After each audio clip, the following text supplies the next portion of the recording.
i-click nyo lang guys yung link dyan sa ating description box at gumawa po kayo ng inyong account dito kay Tirlo gamit ang inyong email address, password, and then repeat password nyo lang po, saka nyo i-click yung registration.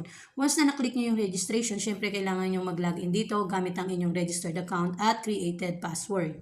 So far guys ay meron na nga po tayong 14.8% personal rate dito kay Tirlo at currently na meron tayong 135 number of transaction as of this week. So ito nga guys, si Tirlo ay almost 4 years na siyang running online. Kung ibig sabihin ay patuloy po itong tumutulong sa atin para po tayo kumita. Pagtitrade natin dito gamit po ang mga cryptocurrencies ng gaya ng Bitcoin or Litecoin. So ayan nga guys yung mga current na status ng mga sumubok po dito sa Tirlo application. So, ayan yung mga status nila. In process na po yung iba. And then, once na kinlik nyo syempre guys yung load more, may makikita na kayong completed dyan na kumita na nga po ng $12. So, ayan.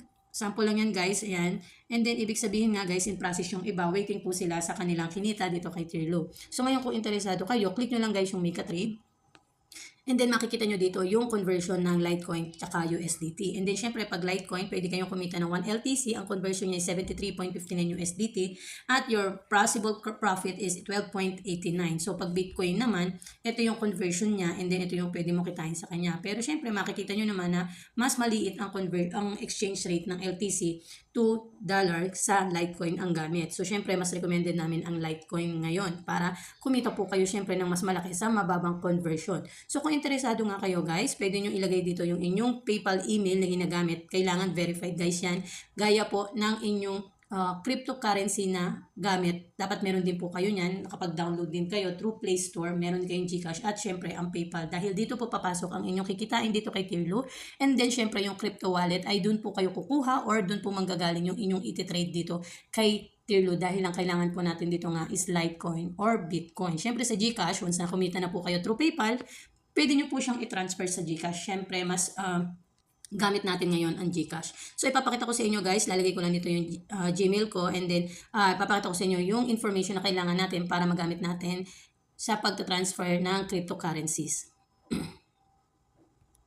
So, yan nga guys, after natin ipasok yung ating Gmail account dito na gamit sa ating PayPal, ay ito na po yung lalabas na exchange information na gagamitin natin kay crypto wallet. So, ito yung LTC conversion and then syempre yung crypto wallet or yung wallet address na gagamitin natin na pan-transfer. So, punta tayo sa ating Binance. So, ito guys, yung Binance, ito yung isa sa mga crypto wallet na pwede nyo ma-download through Play Store at syempre kailangan verified yan gamit po ang inyong legit or government ID na pwede nyong magamit dito para ma-verified po yung inyong account. So, ayan guys, currently, ito yung laman ng ating USDT dahil na-try na po nating mag-sell ng ating USDT or cryptocurrency dito kay Binance. So ngayon, pretending lang natin na may laman yan guys. So punta muna tayo dito sa ating withdraw dahil maglalabas tayo ng LTC sa ating crypto wallet. So click nyo yung send via crypto network, LTC syempre. So yan, ito yung send LTC na phase. Kailangan ilagay nyo dyan yung, click nyo yung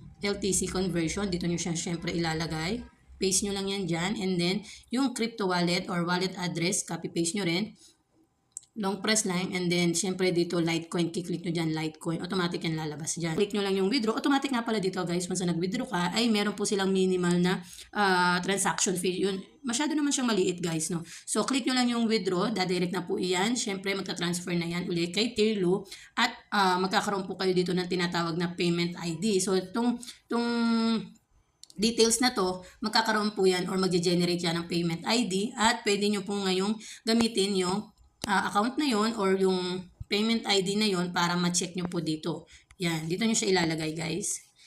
Paste nyo dyan yung payment ID na nakuha nyo, na marireceive nyo kasi magkakaroon po kayo ng notification na nag-transfer na kayo at nag-trade na kayo ng account dito sa Tirlo. So, dito nyo siya i-check. Once na na-check nyo yan dyan, lalabas po dito sa ating dashboard yung inyong account. Ngayon, makikita nyo dyan yung status niya kung in process na siya. And then, syempre, within 24 hours, ay posible na po kayong kumita dito kay Tirlo at papasok po yan sa inyong PayPal account na pwede nyo ring i-transfer sa inyong GCash account. So, ganun kadali guys lang dito. Mag-aantay lang po kayo ng within 24 hours ay pwede nga po kayong kumita up to 15.2%. So, syempre, nagbabago-bago nga po yung condition or yung status ng ating market sa trading, no? So, yan. Yun lang yung ating pwedeng gawin dito kay Clearlo para po tayo kumita ng mas mabilis at mas malaki compare sa ibang application. So, sa mga interesado nga po, pwede rin po kayong kumita dito sa pamamagitan ng pag-share nyo ng inyong referral link. So, ito yun guys.